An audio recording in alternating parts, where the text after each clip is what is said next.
So something that came up there for me when you were talking was something someone I hold as a teacher in my life, Stephen Jenkinson, talks about as like the ability to be utterly wrecked on schedule, and that's not something that we're generally conditioned well to do when it comes to around dying, because when our time comes, we try to be strong and, fight it and not actually sort of accept that we're dying until the last possible moment, because that's given up.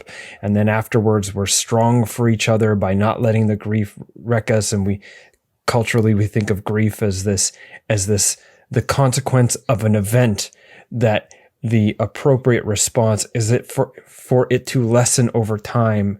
And if it doesn't lessen over time, the further you get away from the event, then it becomes pathological, rather than recognizing that it is an appropriate response to be utterly wrecked by something like the death of your child, or to be utterly wrecked by something like, now I'm dying and I have to say goodbye to everybody I love all at once. And that's the appropriate response. Yes. And so, and I think that, and to be in community, like I said about Francis Wellers, to hold the grief of that in community is essential to hold it at all. And so I'm kind of paraphrasing Jenkinson. So what I'm hearing from you is something like, you had this guardedness around it for good reason. It's obviously huge. You get into this group and there's a capacity now. The MDMA and the group setting allowed you to be utterly wrecked in this way that has now opened it. Now the grief can flow through you the way that it does, rather than being constricted in one way or another. And I think that by revealing that to others, when I cried, like I didn't let much of it out, but when it was because I'm trying to keep a professional allure or something, that's because I'm open and I'm feeling that grief with you. I'm feeling a part of your grief, but I'm also feeling the grief that I hold as I'm resonating with you around us, what the impact might be of a similar type event, or what grief is.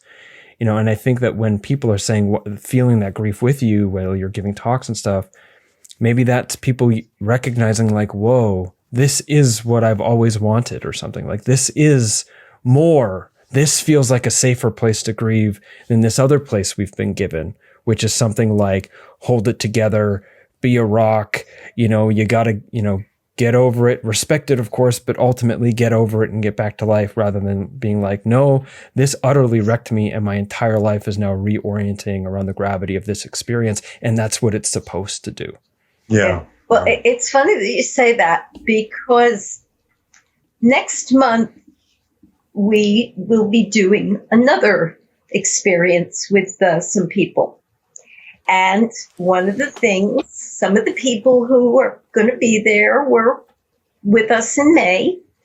And we are having a real grieving. Part of the afternoon is going to be grieving again. Mm-hmm. So at first I'm like, well, I just did it. Mm-hmm. But then I'm like, wait a minute, am I crazy? Anytime I can be in a grieving circle, it'll help me more. Mm-hmm. So my first instinct was, no, I don't need it. I just had it. But I'm like, no, it's like going to therapy. You have one therapy session and you think that's it. Oh, yeah, that's a real and what's cool and what's cool, what seems really valuable, pardon my language, what seems really valuable, especially the way you're talking about it, is you're not talking about it in a way where it's like, yep, the MDMA helped my grief go away. What I hear you saying is the MDMA helped me live with my grief and let that grief touch me in a way that feels better, or it feels more right. It feels more meaningful. More complete and cathartic and And one thing that I do feel, I'm blessed. I am so blessed to have this community, to have access to this medicine. This is something I do not take for granted. Mm-hmm. If this were in my other life, when I was still married to my ex-husband, and this happened, I would have no way to mourn like this. Right. So I am so blessed. Yeah, we consider ourselves very blessed and privileged to be in a time when a medicine like this is available, and to be in a cultural milieu, I suppose you could say, that it's acceptable and encouraged.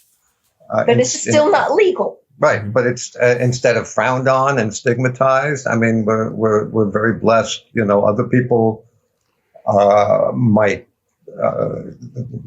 be able to use it, but they would look upon MDMA as like, you know, they would look down on it, A crutch, maybe? as a crutch, or as something that, you know, would be, they would maybe think that oh, you're self-medicating and you're just trying to numb your pain, and they wouldn't understand, and so they would never do it themselves. And thank God that we know that we don't have to be burdened by that kind of belief system. And I want to circle back to something you said a few moments ago, James, about when you're grieving, when you're crying, it has an effect on the people around you. It's like whether you're suppressing the tears or whether you're expressing them, it's contagious. It broadcasts an encouragement to everyone around you to follow in the same way. It gives permission when you cry for other people to touch the tears in themselves and express that themselves. So it's contagious permission is what it is, and people usually appreciate it. If they feel safe in themselves to feel those feelings, right? Yeah. Which is maybe where the MDMA helped assist, but also it's where experiences like that MDMA experience might help someone be assisted later without the MDMA, because they now know what it's like to be in that situation and feel safe and positive about it.